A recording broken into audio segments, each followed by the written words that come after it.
Hello guys, welcome back again to another video. Duni phat hi ladai thang khat khan sa ding hin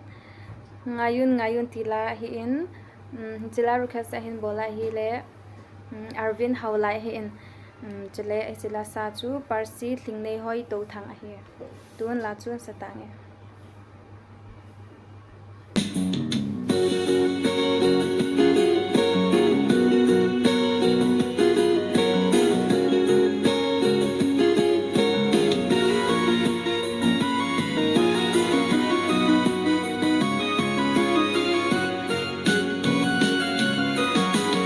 ngayu bin mola bata ham phung thi phung nga to bin dây la ngi a oi phung thi lung sin zen nin bata le ham hing ho lung ki to in ki ho nun asem pau a wat sui o ki dang nge o alo bi nge nam kim zo se asim pau abat sui asim zo se la malu pena e se ke pa na salin wat se sim ta nge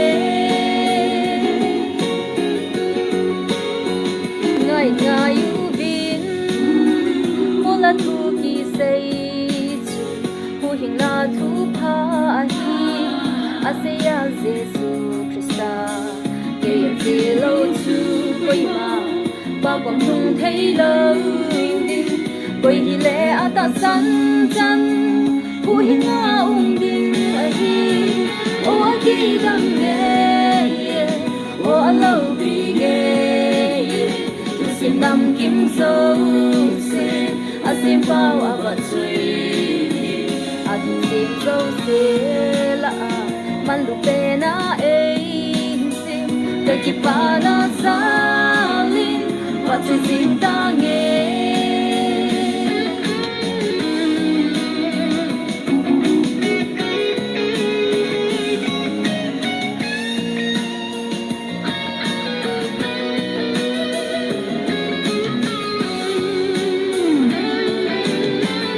o ki dang nge o alo pi nge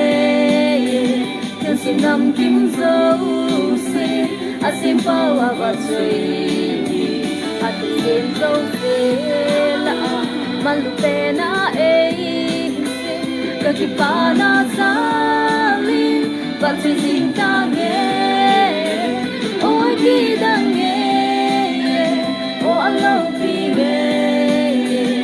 sim nam kim zo se asim pau abat sui sim zo se la ban lu pena e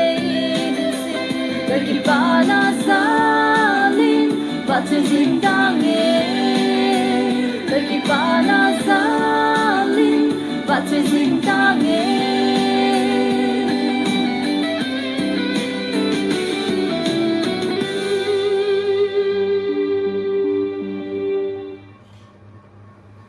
Thank you guys for watching my video.